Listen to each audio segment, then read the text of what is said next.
Assalamualaikum, ayo belajar bareng aku lagi di RNM Channel. Kali ini aku mau bahas latihan soal kebidanan aspek kehamilan, tapi ini tentang pemahaman teorinya. Jangan lupa like, comment, subscribe agar kalian tidak ketinggalan materi maupun soal tentang P3K, SKB maupun UKOM. Oke, kita langsung ke soalnya aja. Nomor 1. Dalam menjalankan asuhan kehamilan, bidan mengaplikasikan filosofi asuhan kehamilan. Apakah filosofi dasar utama yang mendasari ketika bidan menghadapi ibu hamil dengan karakteristik yang berbeda? A. Setiap perempuan berkepribadian unik terdiri dari biopsikososial yang berbeda. B. Kehamilan dan persalinan merupakan proses alamiah atau normal. C. Mengupayakan kesejahteraan perempuan dan bayi baru lahir. D. Penggunaan secara aman jamu atau obat-obatan tradisional. Atau E. Fokus pada upaya promotif dan preventif. Dan jawaban yang benar adalah A. Setiap perempuan berkepribadian unik terdiri dari biopsikososial yang berbeda.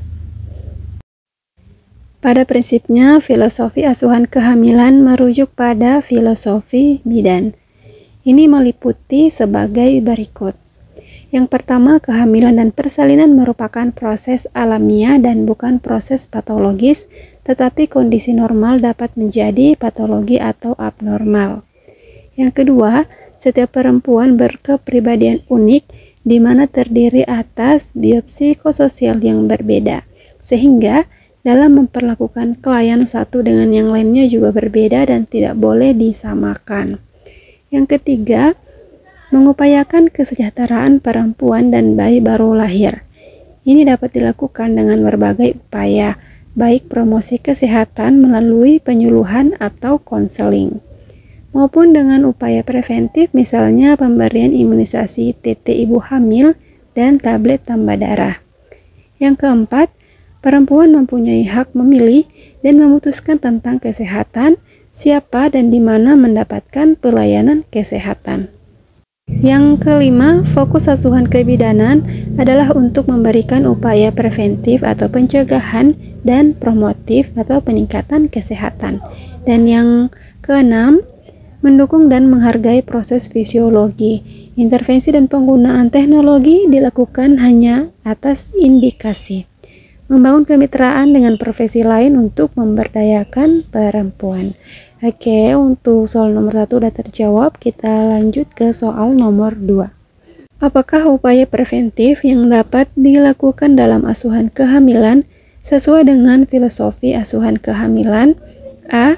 Pemberian injeksi roborantia. B. Pemberian imunisasi TT. C. Pemeriksaan USG rutin. D. Pemberian antibiotika. Atau E. Pemberian vitamin A. Dan jawaban yang benar adalah B. Pemberian imunisasi TT. Pemberian asuhan kehamilan berfokus pada upaya preventif untuk menjaga kesehatan ibu dan janin, serta mencegah terjadinya komplikasi. Nah, opsi C, pemberian imunisasi TT ini merupakan jawaban yang benar karena pemberian imunisasi TT atau tetanus toksoid adalah langkah preventif yang penting untuk melindungi ibu dan bayi dari infeksi tetanus, terutama pada persalinan. Ini sesuai dengan filosofi asuhan kehamilan yang mendorong pencegahan infeksi. Lanjut ke soal nomor 3. Apakah lingkup asuhan kehamilan yang bertujuan untuk memperkirakan besar janin? A. Mengukur TFU. B. Menghitung HPL. C. Mengukur lila. D. Mengukur tinggi badan. Atau E. Mengukur panggul. Dan jawaban yang benar adalah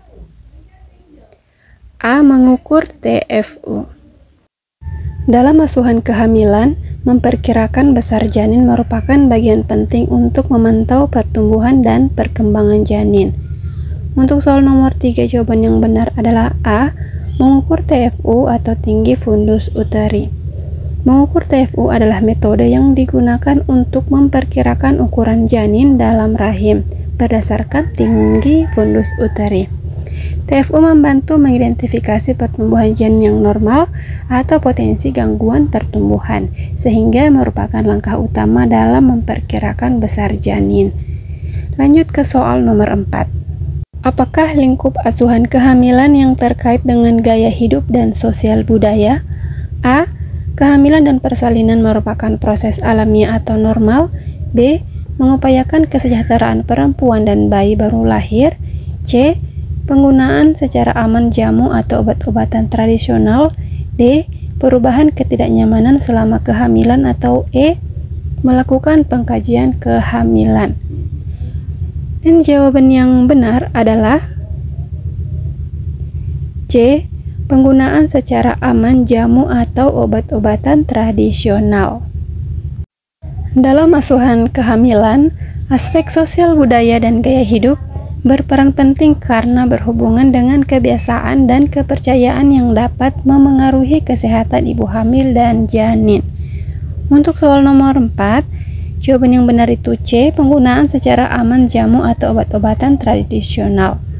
Penggunaan jamu atau obat tradisional adalah praktek yang sering ditemukan dalam berbagai budaya dan terkait erat dengan gaya hidup ibu hamil. Asuhan kehamilan yang baik akan mempertimbangkan penggunaan jamu atau obat-obatan tradisional yang aman dan sesuai, serta mengedukasi ibu mengenai penggunaannya untuk menghindari risiko terhadap ibu maupun janin. Kita lanjut ke soal nomor 5. Apakah penata laksanaan kehamilan patologi yang dapat dilaksanakan oleh bidan sesuai dengan lingkup kewenangan? A. IUFD, B. Anemia ringan, C. Abortus insipiens, D. Preeklamsia berat, atau E. Abortus incompletus. Dan jawaban yang benar adalah B. Anemia ringan. Penata laksanaan kehamilan patologi merupakan langkah yang dilakukan untuk menangani kondisi atau komplikasi kesehatan selama kehamilan. Namun, kewenangan bidan terbatas pada kondisi yang masih dalam tingkat ringan atau yang tidak memerlukan intervensi medis khusus, sesuai dengan kompetensi dan batasan profesi. Nah, untuk soal nomor 5, opsi yang benar itu anemia ringan. Anemia ringan pada ibu hamil adalah kondisi dengan penurunan kadar hemoglobin yang masih dapat ditangani oleh bidan, biasanya dengan pemberian suplemen zat besi dan edukasi tentang pola makan. Ini merupakan bagian dari penata laksanaan yang sesuai dengan kewenangan bidan, asalkan anemia tersebut belum berkembang ke tahap sedang atau berat. Udah selesai pembahasan soal kita kali ini, semoga bermanfaat untuk teman-teman yang masih berjuang. Tetap semangat. Dan bagi teman-teman yang belum bergabung di grup diskusi kita, ayo bergabung ini di Telegram ya. Di sana kita sama-sama belajar. Oke, dan seperti biasa sebagai penutup aku mau bacain salah satu kata bijak. Belajar adalah kunci untuk membuka dunia yang lebih luas. Oke, tetap semangat.